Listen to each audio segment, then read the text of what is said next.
Hello everyone, स्वागत है आपका मेरे चैनल पर। और आज मैं डिस्कस करने वाली हूँ ईवीएस के 15 क्वेश्चन और पेडागोजी के 15 क्वेश्चन मैं बाद में डिस्कस करूँगी। पहले हम फैक्ट से रिलेटेड 15 क्वेश्चन देख लेते हैं ईवीएस के। और ये जितने भी क्वेश्चन हैं ये एनसीईआरटी से ही लिए गए हैं और वो मैंने ऑलरेडी अपने चैनल पर डिस्कस किया हुआ है।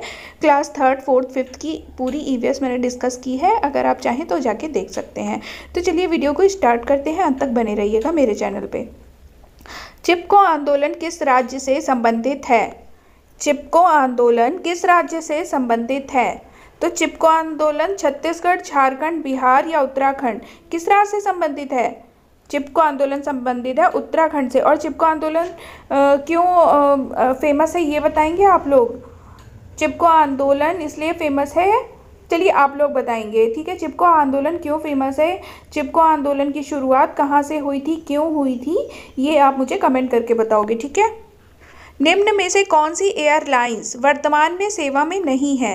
एयर इंडिया, किंगफिशर या एयर सहारा या जेट? तो कौन सी एयरलाइन वर्तमान में सेवा में नहीं है? एयर सहारा वर्तमान में सेवा में नहीं है। किस विटामिन की कमी से घाव से रक्त का बहना नहीं रुकता? विटामिन से भी क्वेश्चन पूछे जाते हैं, ठीक है, ईवीएस में। तो किस विटामिन की कमी से? विटामिन के की कमी से घाव से रक्त का बहना रुकता नहीं है, ठीक है। चूहों के द्वारा फैलने वाला रोग है। चूहे के द्वारा कौन सा रोग फैलता है? तो चूहों के द्वारा फैलता है, क्या चेचक फैलता है या मलेरिया या प्लेग या तपेदिक? तो चूहों के द्वारा कौन सा फैलता है? प्लेग।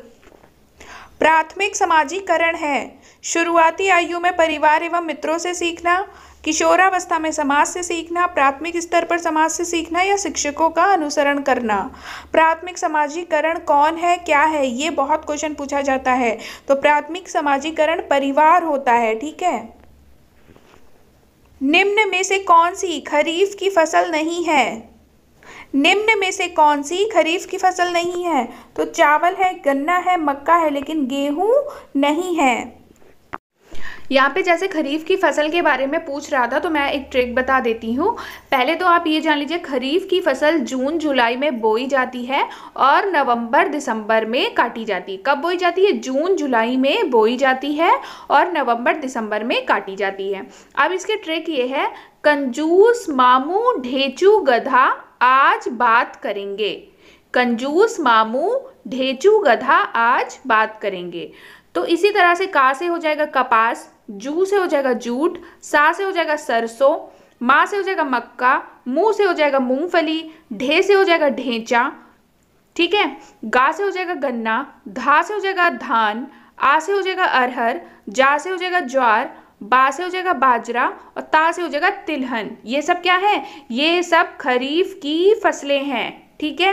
तो अब बात हुई थी खरीफ की, तो मैंने खरीफ के बारे में समझा दिया। इसी तरह से मैं सबके बारे में बता दूंगी, रबी खरीफ जायद सबके बारे में बता के एक वीडियो बना दूंगी। एक दो क्वेश्चन तो इस तरह से पूछा जाता है, ठीक है। तो आप लोग इसको भी ध्यान में रखिएगा और साथ के साथ नोट्स बनाते हुए चलिएगा, ठीक है। अब देखते हैं नेक्स्ट क्वेश्चन। निम्न में से कौन सा पदार्थ बायोगैस संयंत्र में प्रयोग नहीं होता है? पशुमल, खनिज तेल, जैव कचरा या मानव मल? तो कौन सा पदार्थ बायोगैस संयंत्र में प्रयोग नहीं होता है? वो है खनिज तेल।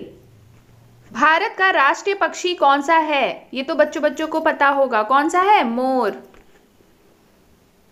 खाद्य श्रृंखला में ऊर्जा का प्रवाह होता है। खाद्य श्रृंखला में ऊर्जा का प्रवाह कैसा होता है?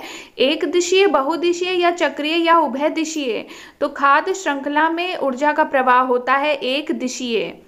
पारितंत्र में ऊर्जा का प्राथमिक स्रोत कौन है? क्या वनस्पति है, सूर्य का प्रकाश है या परमाणु ऊर्जा है या भोजन है? तो पारितंत्र में ऊर्जा का प्राथमिक स्रोत मतलब जो कहाँ से ऊर्जा मिलती है, ऊर्जा का प्रथम स्रोत कौन सा है? सूर्य, है ना। बिहार राज्य में लीची के उत्पादन में कौन सा जिला अग्रणी है? तो बिहार राज्य में लीची के उत्पादन में मुजफ्फरनगर। ये एनसीईआरटी में एक पूरा चैप्टर था और मैंने उसको अपने चैनल में डिस्कस भी कराया है। NCERT 4, 5th, 3rd 4th 5th आप लोग जाके देख लीजिए, इसी तरह से क्वेश्चन बनते हैं वहाँ पे। बिहार के निवासियों का मुख्य भोजन है चावल, गेहूं, बाजरा या मक्का? तो बिहार के निवासियों का मुख्य भोजन क्या है? चावल। भारत में पूर्व से पश्चिम की ओर बहने वाली सबसे लंबी नदी कौन सी है? तो भारत में पूर्व से पश्चिम की ओर बहने वाली सबसे लंबी नदी है नर्मदा। बच्चे दुनिया के बारे में अपनी समझ का सृजन करते हैं, इस कथन का श्रेय किसको जाता है? बच्चे दुनिया के बारे में अपनी समझ का सृजन करते हैं, ये किसने कहा है? ये कहा है पियाजे ने। छात्रों में रटने की प्रवृत्ति रोकने हेतु कैसे प्रश्न पूछने चाहिए? वस्तुनिष्ठ, लघु उत्तरीय, दीर्घ उत्तरीय या निबंधात्मक? वस्तुनिष्ठ मतलब ऑप्शन वाले, है ना। तो छात्रों में रटने की प्रवृत्ति रोकने हेतु हमें ऑप्शन वाले यानी कि वस्तुनिष्ठ प्रश्न पूछने चाहिए, ताकि वो एक वर्ड या एक लाइन में आंसर दे सके, उन्हें रटना ना पड़े उस प्रश्न को याद करने के लिए।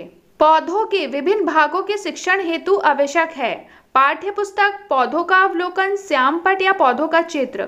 अगर हम पौधे के विभिन्न भागों का शिक्षण देना चाहते हैं बच्चों को, तो हमें क्या करना चाहिए भाई? पौधे का अवलोकन करवाना चाहिए, है ना। जब हम उसको पौधों को सामने लेकर जाएंगे, पौधे के बारे में तब बताएंगे, तो बच्चों को ज़्यादा अच्छे से आएगा। तो पौधों का अवलोकन करना बहुत अच्छा है पौधों के विभिन्न भागों का शिक्षण देने के लिए।